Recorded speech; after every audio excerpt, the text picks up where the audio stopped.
River Road, you got me running way back home. River Road, you got me running all night long. You got me singing some canal boat song. River Road, you got me running all night long.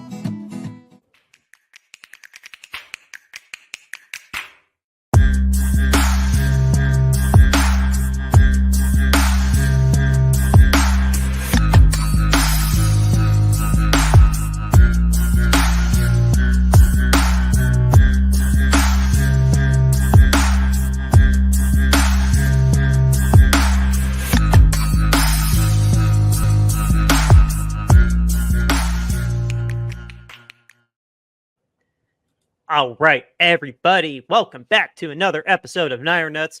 We're back every single week now. We can formally say that pending Twitter posts if we need to change. But as of right now, we are going to be weekly now that we're back in preseason. We are 3-4 weeks. Just a hair under 4 weeks away from regular season. And I am Dan here along with Eric. Still can't point the right way. No James with us again. Eric, how are you doing? Hey, not too bad today, Dan. Not too bad. Yep, me either. We finally got some football action. I will, for the sake of disclosure, I am going to try my damnedest to actually watch when we play the Saints this Saturday or Sunday. I don't have the schedule in front of me, but I had to only watch the highlights of the Titans game. I know. I'm going to try to do better next week. But I did see the highlights. Malik Mustafa had that amazing fourth down stop. D. Winters also laid down the hammer on a really good play that went around the league. And honestly, just from the box scores, it didn't look like Josh Dobbs or Brandon Allen played bad. Brandon Allen got the whole first half and played pretty well. And then Josh Dobbs, the pastronaut, he came in the second half, and his interception was a Hail Mary. So Eric, don't read too much into that. It was a Hail Mary one. Yeah. But he did have a rushing touchdown though. That play was awesome. He fought through it, did the half handstand dive at the line. It's a really, really cool play. Really good leadership out of him and just willing to take a hit. And I'll segue slightly into the bigger topic that I figured, and we'll title this episode as how many damn injuries we have, because Kyle said that we had 23 players not practicing. So they decided to cancel joint practices with the Saints. So we're just practicing with ourselves before we play the Saints and trying to alternate the schedule around a little bit from what he was just saying. Get the ones out there for a little bit, give the 2s and 3s some rest for now, then flip-flop it, get the 2s and 3s out, let the 1s rest. Just try to get some damn health back on the roster. Because one more standout player from the game, Kalia Davis, who had a lot of highlights, found out yesterday that he needed some surgery behind his kneecap and will not be back till October. So that was awesome. He was a rotational defensive lineman, but still, after losing Austin Bryant and, I'm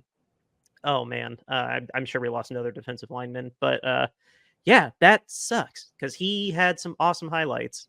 And I guess, feel free to chime in on the if you see anything interesting on the box score. But yeah, how alarmed should we be that we are so damn injured already?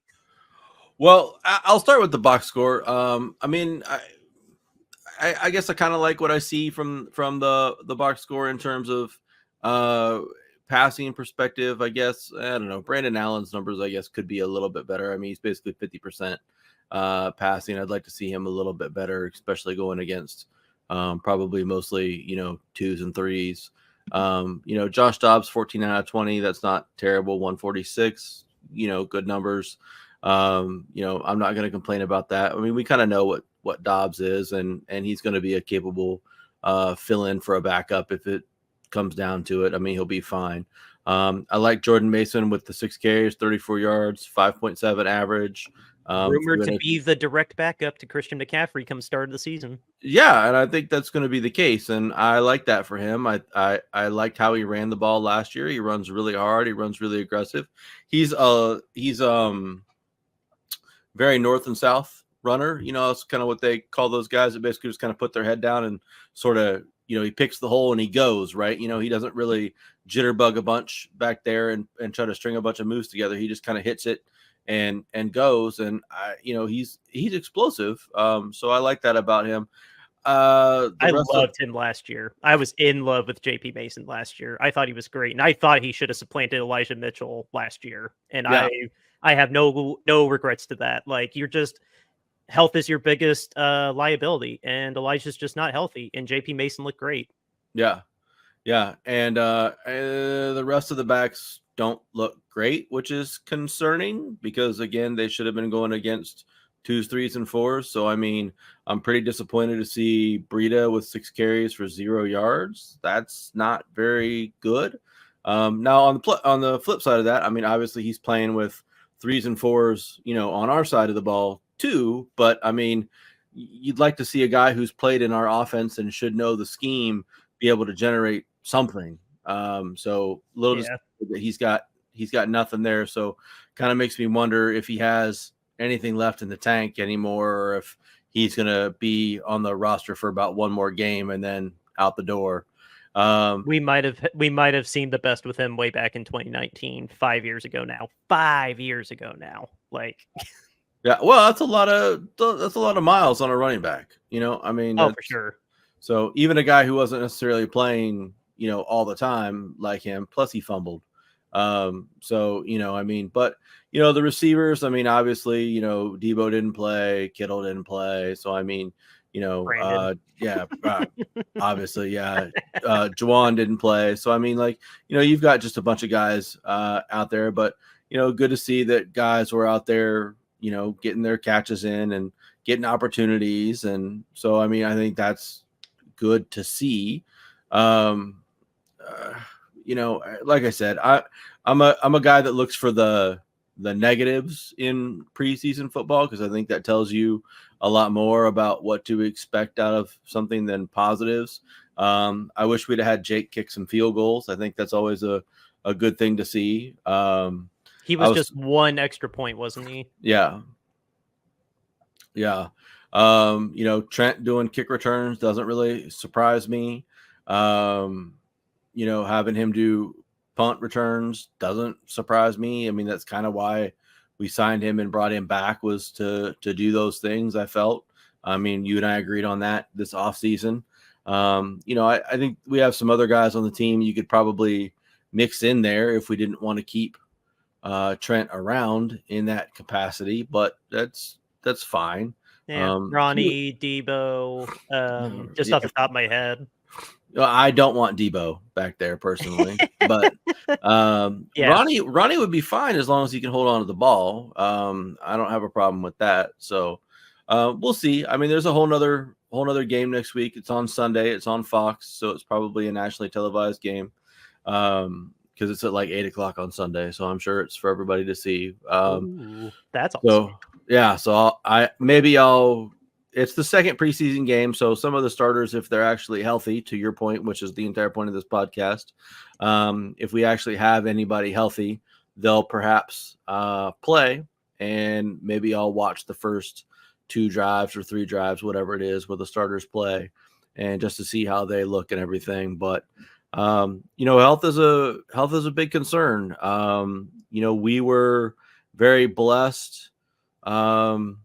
Really the last 2 years, for the most part. I mean, we had obviously Purdy's horrible elbow injury in the NFC Championship game, but outside of that, we've really been blessed with a lot of health these last 2 years, and that's enabled us to have the success that we've had, because we can keep our star players on the field, we can keep our big guys out there, and keep our champions out there to do well. And there's no team that's going to be able to overcome missing multiple players, on one or both sides of the ball. I know I texted you guys earlier today. We were talking about this, and, it reminded me of the 2020 season when we had those catastrophic injuries just pile up. And we had the 1 or 2 games where we had 8 starters missing on offense and like 5 or 6 starters missing on defense. And it was just like, what are we doing? I mean, like, we're trotting out a team full of second and third stringers and expecting,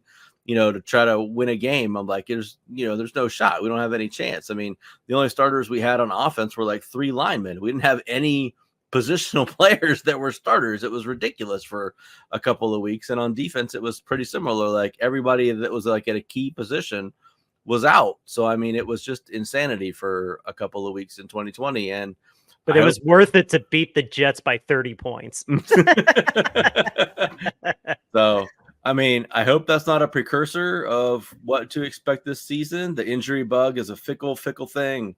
And it's not anything that you can predict. It's not anything that you can protect against. It just sometimes it just raises up and bites and swallows up teams. And we see it every year with a different franchise that somebody thinks is going to be great, and all it takes is 2-3 big key injuries, and that team's season is done. I mean, you just picked on the Jets a little bit, but let's pick on the Jets, right? I mean, like, Aaron Rodgers went down 4 plays into their season last year, and it completely tanked their entire season. I mean, granted, yes, we don't really know if Aaron Rodgers is quote unquote Aaron Rodgers, but assuming that he is, well, he's certainly better than Zach Wilson. So let's go with that for starters, right?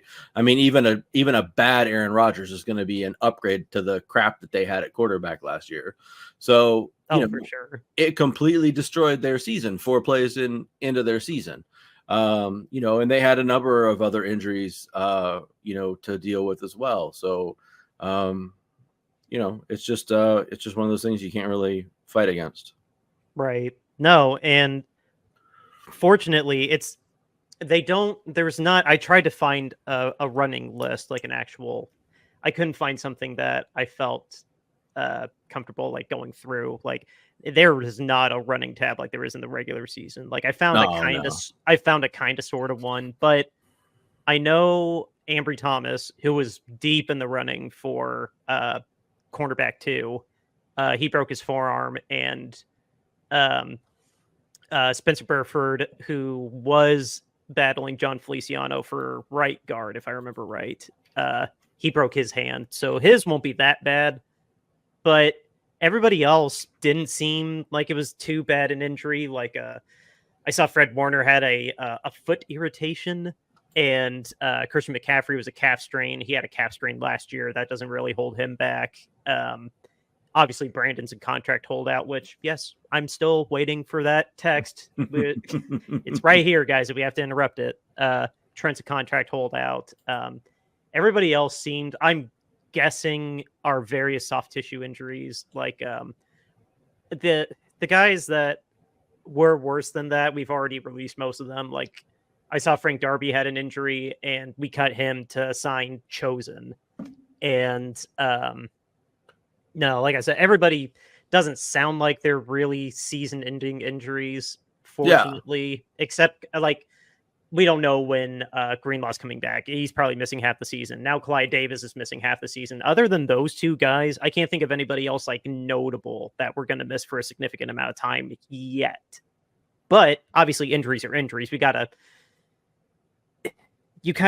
hate the cliche, but you make your season in training camp, which is true to an extent. So this does hurt potentially in the long run, because you don't want to trip out of the gate. Like you don't want to dig yourself too deep into a hole in September and October. But so no, it's this great dance we have to do now. Like not getting the 2s and 3s injured while we already have so many 1s injured. Like, yeah. And, I'm a huge proponent of not playing your 1s in preseason, because I'm terrified of injuries, right? Because I don't want to see a starter get injured in preseason. I lived in the Michael Vick era where the Falcons were going to take off and amazing things were going to happen, and Vick destroyed his leg and ankle in a preseason game, and their season was over before it even got started. So I never want some key starters to even play in the preseason, but it sort of becomes impossible when, to your point, the 2s and 3s and the 4s even, can't go. Then you've got to play those guys, unfortunately, because you've only got so many guys on the roster. I don't know what you're supposed to do. But it just puts everybody in a pickle. I think it probably really makes Kyle think long and hard about what he wants to do, on Sunday in terms of who's going to get playing time and who's going to get some extra run and who's going to get some extra reps. And, JP Mason is probably going to get a little more run than he probably typically would if we had healthy guys behind him. And then so, we're sitting here talking about him like he's going to probably be the number 2 guy behind McCaffrey. Now, is he going to see that many snaps if we have a healthy Christian McCaffrey? Well, not really, because Christian doesn't ever come off the field. But I'd say play Mitchell, but you just reminded me that we signed who did we signed Breida the same day. Hurt. Yeah, we signed Breida the day that Mitchell got hurt. So obviously we're not playing Mitchell right now because God forbid that guy actually has a 10-game season now.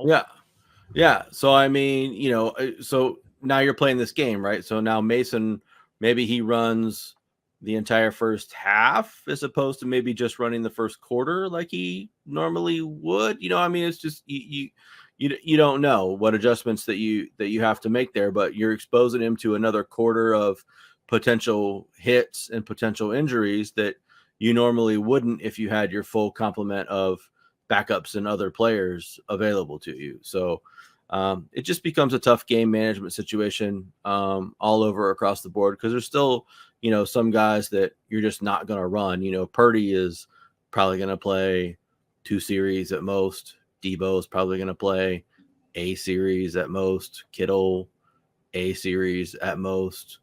Some guys are going to play, 1 series. I can't imagine them playing more than 2.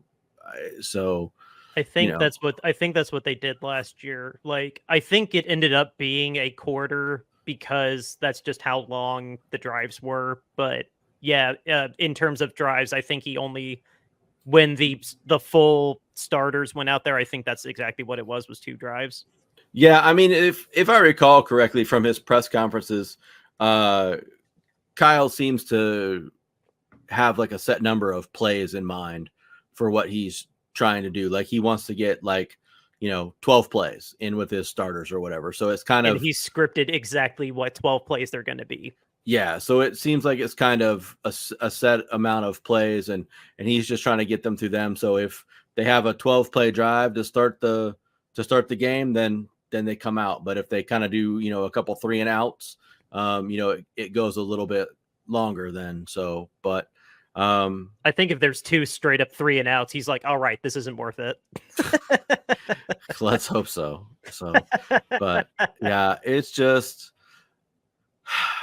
I don't know, man. It's just injuries are the ultimate equalizer. They really just are. And there's nothing that you can do about it. And the only thing that we can be hopeful of is that, like you pointed out, most of them sound like, outside of Thomas and the D-line guy that you mentioned. I forgot his name already. Yeah. Those ones are going to take a little bit longer to come back from, but a broken arm is a broken arm. It's not that big a deal. That should only be a good broken arm is like a month, and then 6 weeks, maybe 8 at the worst. I'm just going based off I've broken 2 bones and I needed 2 months for those because I'm not a professional athlete. But I'd imagine if Ambry wants to play with the club, he could probably come back in a month. Yeah. So not the end of the world. If he comes back in a month, he misses like 1 game. So oh yeah, for sure. Maybe Kyle will just hold him on the IR like he did with Danny Gray, where he said multiple times, "Oh yeah, he's healthy. We just don't need him." Yeah. So at least fortunately right now, most of the injuries appear to be sort of just like soft tissue, ankle rolls, sort of weird things like that, given enough time and rest, guys are going to be able to bounce back and come back from. And, hopefully we're sitting here, 3 weeks from now, doing this podcast and talking about how, the roster's good to go. Everybody except for a couple of guys is fully healthy. We're jamming. We're ready to come back, and we're rolling into week 1 as healthy and as ready to be with Brandon and Trent ready to rock. We just got an update from Mr. Jimmy B, who no is not on this episode, clearly 20 minutes in. He just sent us Ian Rappaport said Kalia Davis, who impressed in his first preseason game, is having surgery to remove. He sent this with the sound covering half of this, so I can't read that part. But I can tell it says it's essentially a scope, and his recovery should be a quick one, relatively. Okay. So that was a good update from Ian Rappaport. A live update from Ian Rappaport. Yeah. My heart did skip a beat for a minute because it was a tweet. Because that's why I told you guys, or at least that's what I told you guys last week, was that this would be the first, like, we're getting this done is Monday, and we're taping on Monday, and it's still 4:00 on the West Coast. We are taping this at 7 East Coast time, so maybe not getting done today.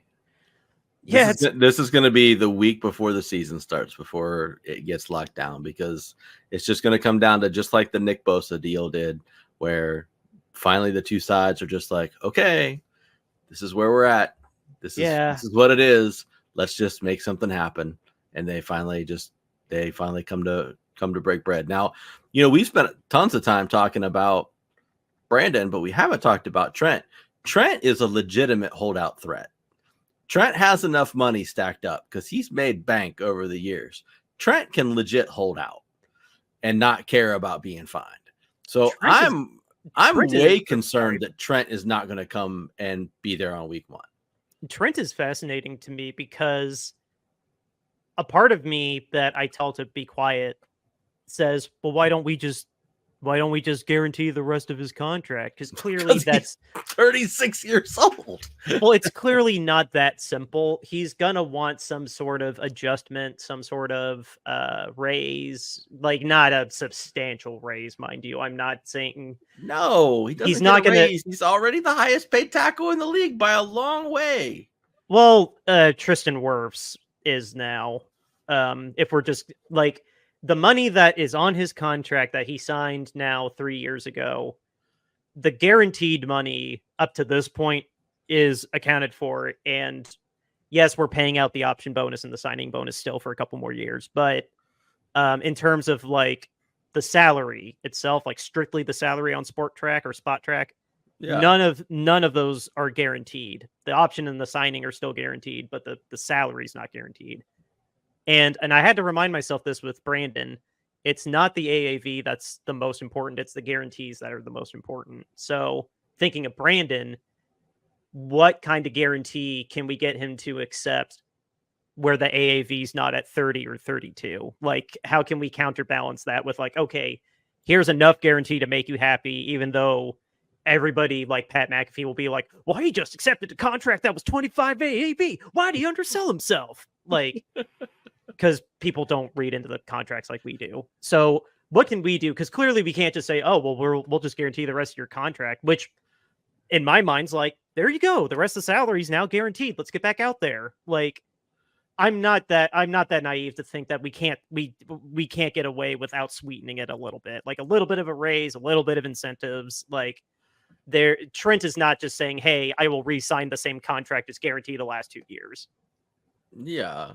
So that's a long-winded way of saying I agree with you. Trent Williams is going to be a very alarming absence if this goes on too much longer too. Yeah, and I mean you mentioned Tristan Wirfs. Tristan Wirfs just signed his deal. Massive deal. But he's also 25 years old. Right. That point does not escape me. That is a very, very fair point, but there is a 10-year age gap because he is 36, isn't he?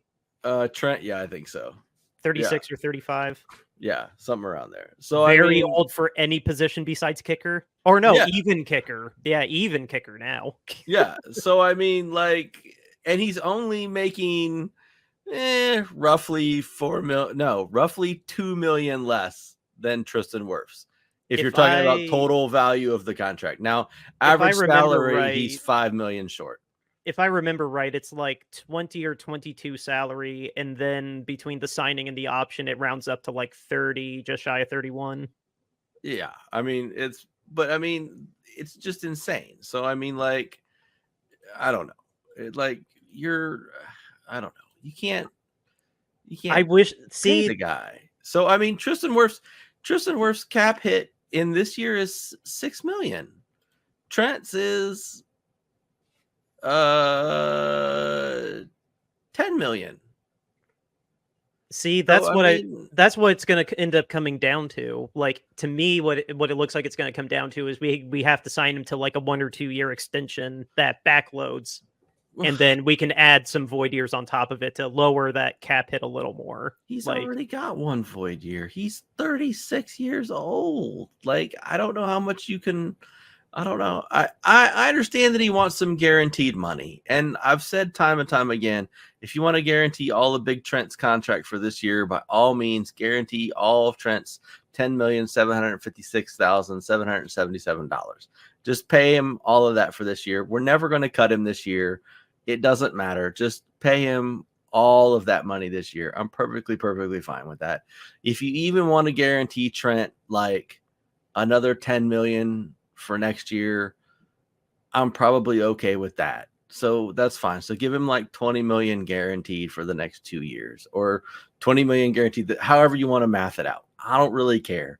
But anything beyond that, man, I'm a little sketched, because as much as I love me some Trent, he's old and he hasn't played a full season, I don't think, the entire time that he's been with us. It's going I do not disagree with any of that. I'm just thinking the way that the contracts have been done historically, he's going to sign some sort of cap reshuffling kind of deal like Christian did, because clearly this is going to be like in the same scenario. Like, yeah, it'll be a 1-year contract that says it's like 30 million in new money, but really all it is a gateway to backload a couple void years, lower his cap from 30 this year to like 15, and then we just bite the bullet on a handful of void years. If we're going to go all in, like, that's probably the option we're going to go with, because it's Trent Williams, the unicorn of offensive linemen. Like, yeah, not that you're wrong. I do completely agree. I guess this is devil's advocate of like, we know how we've seen enough of how these business actions go. Who are we to judge a front office, so to say, the blasphemous, like, who are we to question the men up on high that actually write the checks? But yeah, when your rationale is completely valid, I can just see us doing a cap shuffling 1 or 2 year extension. I would not be surprised if that happened.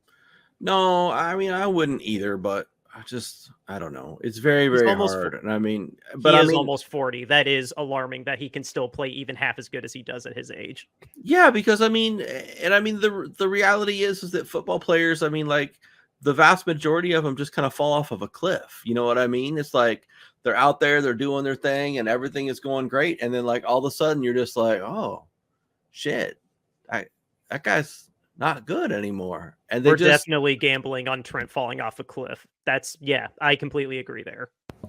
You know, I mean, like, you know, I'll use Peyton Manning as an example, right? Like, Peyton Manning was like great, and he threw for like 50 touchdowns 1 year, and then like, I don't remember if it was the year after that or if it was 2 years after that, dude couldn't throw the ball. Like, I think it was the year it was 2 years after. Yeah.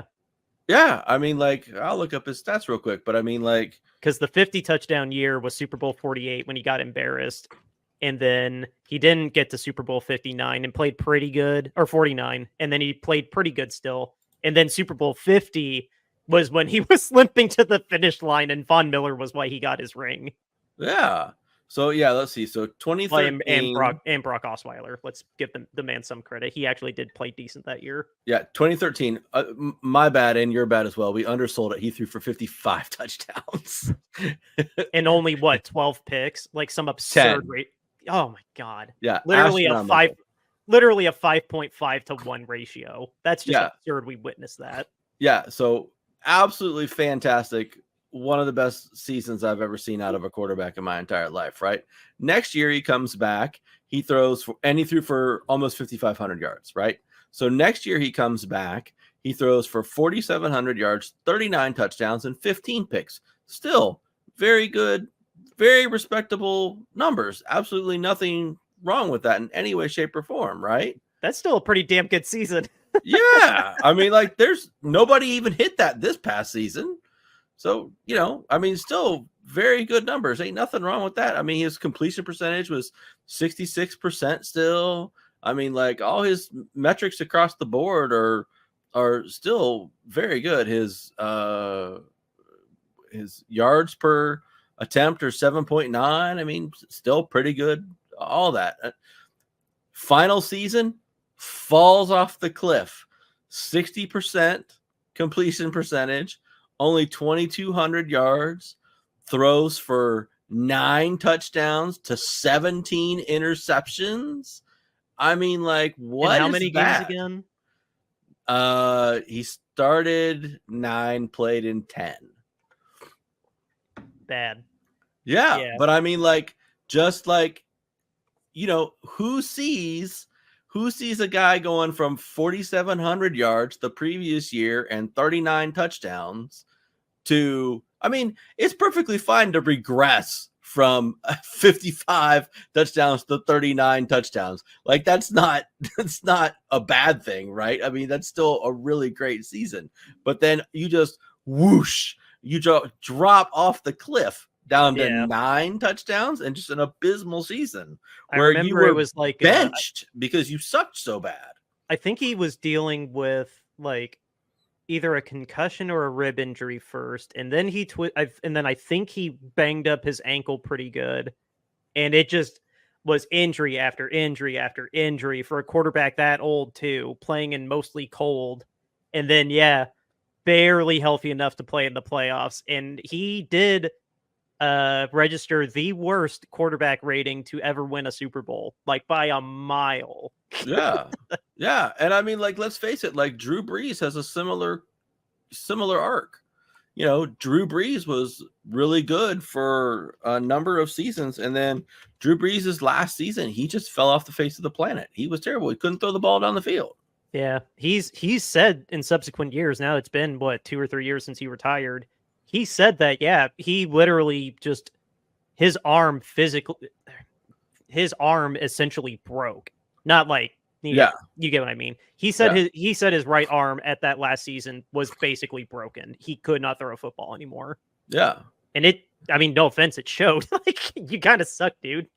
Yeah. Actually, his numbers aren't terrible, but they're not very Drew Brees like, but they're not 40 touchdowns and 5,000 yards guaranteed every year. Yeah, no, this is very true. So or not 40 touchdowns, like 35 touchdowns and 5,000 yards guaranteed every fantasy season.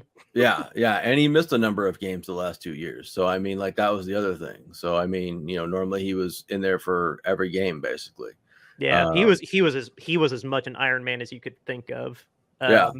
So that's just my biggest concern is you got a guy like Trent. He's already 36 years old. He's already, I'm not going to sit there and say that he's quote unquote injury prone, but he's missed 1, 2, 3 games here and there every season with us, I believe, since he's been with the team. Yeah. And at what point in time does he just lose a step? And as a left tackle, when you lose a step, you're done. Because now guys are going to blow by you. Now you're going to hold more often. Now you're going to get beat, coming around the edge. And you're not going to be worth that $50 million in guaranteed money that you're looking to try to get. So I think they've just got to be really careful with him. I would much rather see them overpay Brandon and underpay Trent, to be honest. I cannot argue with that. What would I want? I don't know which one I would want more. Like, I was the one last week that said I would not be surprised. I want to make that distinction. If we could get Brandon to play on the 5th year option, that'd be great. But realistically, it's gonna be not that. But but yeah, I don't know. I'll have to think on that before we tape on Thursday. Unless we have some emergency episode, which I'm on your side. Since there was not a deal brokered today, yeah, it happening right before kickoff now is exponentially more likely, which Yeah. sucks because Yeah. we have to get Trent signed too. So thank you for reminding me that. Yeah, and Trent proved with the whole Washington debacle that he is more than willing to just dig his heels in and be stubborn as all hell and hold out until he gets exactly what it is that he wants. So He's I got mean, he's got the leverage though. Our offense really doesn't run the same without him. yeah, It doesn't matter as much, but the players love him. He was the yeah, 7th ranked all time. He was the 7th ranked in the 100 this year. Our locker room loves him. Like just you don't have to look very far. The locker room loves him. He's got so much more leverage than Brandon does that yeah, I would not be surprised if one of them is going to miss week 1, it'll be Trent. yes, 100%. Yeah, Trent And will. that can't happen. He is very critical for our offense. Yeah, yeah. More so than Brandon. I will agree with you there. Yeah. I need to look at the schedule to see who we play to see if we can get by Monday Night Football against the Jets. The Jets, Jets. Well, they won't have Hassan Reddick, so I mean, we'd probably be okay with Trent. Damn, I know we need to go, but that news was so funny when James sent us that. That was hysterical. You asked to get traded because one team won't pay you, and then the team you get traded to won't pay you either. Hysterical. That's just so funny. That's what you get for breaking Purdy's elbow. That's right. So, well, I think that's a good place to end it on. Yes. Oh my God. And I'll count that as the little news blurb too. That was so damn funny. Just that brightened my workday and my Monday blues. So thank you, James, for that. Yeah. But yeah, we need to talk about our sponsor and get out of here. RoyalRetros.com is who our sponsor is, going on year 2 with us, and we love them, and you'll love them too. Go to RoyalRetros.com and find yourself an authentic throwback jersey, whether it's football, basketball, baseball, all the major sports are there. And you can also check out the Candlestick collection for you Bay Area fans like us. And when you find something you like, use the promo code Shady Sports and get 10% off of your entire order. It is, again, promo code Shady Sports, and you'll get 10% off of your entire order at royalretros.com. Guys, go online and get yourself an authentic throwback jersey today. We are also selling our t-shirts still through bonfire.com for a charity cause. This was inspired, of course, by Dan Snyder last year, and now we can segue that into Mr. Tepper, Mr. Irsay, our own principal owner, too, who got into his own kind of business. I would say not near as bad as the other ones, but owners are not being held to the same standard as the players are. And we think it needs to be addressed. And we will sing this we'll shout it to everybody in the back in the balcony. Owner standards over player standards, #owner accountability. And to put our money where our mouth is, these are the t-shirts that we are going to be selling for charity for Mountain Comprehensive Care Center in Kentucky. Our first shirt is your standard shirt, owner standards over player standards, #owner accountability. You get the most variety of colors of this one. You can get them in all sorts of sizes and styles, like a long sleeve, a hoodie, what have you. Pricing starting at $22.99. And again, all the proceeds are going to be going to Mountain Comprehensive Care Center. Our next shirt is the logo, our cover art for if you listen to us on your favorite podcasting platform. That is the logo that will be there while you listen to us. And then we have the alternate logo with the field goal and the peanuts. It's a beautiful shirt. James can personally attest this shirt is made in extraordinary quality, and I will too, because I definitely touched his shoulder when he showed it off to me. And then our last shirt is our unofficial not unofficial. It's our mascot of a peanut eating a bowl of peanuts, watching the 49ers, eagerly waiting for our game, hosting the New Orleans Saints this Sunday on Fox. And yeah, no, I looked at it too, and it looks like it'll be a primetime game. So that is awesome. I don't need NFL Plus. But yes, all those shirts, again, they're on bonfire.com. The link through bonfire.com is in our show notes. So go ahead and just scroll down a little bit, take a look, pick a shirt you like, and all the proceeds, again, will go to Mountain Comprehensive Care Center in Kentucky. And they thank you. We thank you. And yeah, Hassan Reddick, for our news blurb, wants to get traded from the Jets already. Freaking hysterical. And just a really quick final note. James will be a little spotty going forward. He has not left the show. I will make that emphatically clear. He has not left the show. He will be back. He is on a long-term sabbatical, and that's all I'll say about that. It is not medically related, so please no conspiracies about health, anything. He's on a spiritual journey. Yeah, he's going on a multi-week darkness retreat. Yeah, he's gonna. I can't ever say that word, but he's gonna go drink that ayahuasca or whatever that shit ayahuasca? is. Yeah, we'll call it that for trying to not get flagged on YouTube. Because I don't know if that will get flagged, but yeah, no, James. I cannot tell you when he will be on, but he has an open door policy to come back while he's on his sabbatical. And that's what he told us, that he can't predict when he come on either, but he is not off the show. But he will probably be absent more than not for at least the next 2 months. So obviously into the season. But I wanted to let you guys know that that's all I will speak on it. If he comes back and wants to say more about it, that's that ball is in his court. But yeah, it'll just be me and Eric. If there is a solo show, I'll give you heads up on Twitter, because I'm going to take over Twitter while, because James was our Twitter guy, but now he's, like I said. But yeah, no, I just wanted to give you that heads up now before people start wondering, why is it just Dan and Eric? Did James get fired? No, absolutely not. No. He is still very near and dear to my heart, and he's just going to be a little absent for more than not until October at least. But we'll update you as things go along. But anyway. Hey, I miss James a lot, but at least we don't have to hear about how Howie's a much better GM than John this entire time. So I'm not 100% mad that he's not part of the show right now. Yes. But I miss him dearly. Yes, and I do too. And I'm keeping up with him, guys. We talk to him every day. Yeah, we have our group chat still. We're keeping in not to just throw you there. We are both keeping in touch with him. It's just he will be on his long-term sabbatical, and we just can't promise when he will be on and then off and then on again. But yeah, James was not fired. He will be back, and I just don't know when. But yeah, no. With that, we will be back on Friday.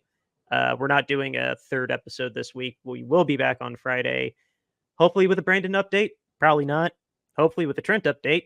Probably not. It may just be a preview of what the Saints. But that's the beauty of Current Affairs Sports Edition. Live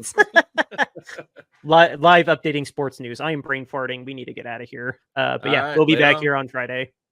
Outro music by River Road by Justin Muth. I'll nail that on Friday. But but yeah, thanks for tuning in, guys.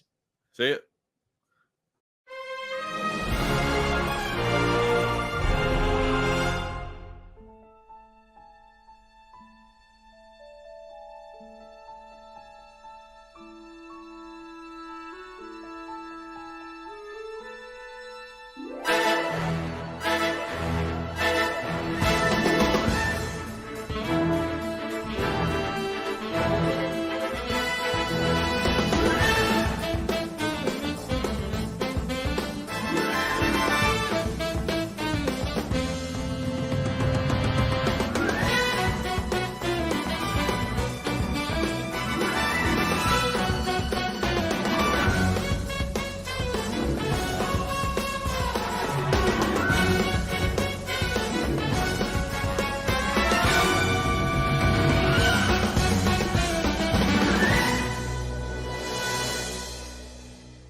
River Road, you got me running way back home. River Road, you got me running all night long. You got me singing some canal boat song. River Road, you got me running all night long.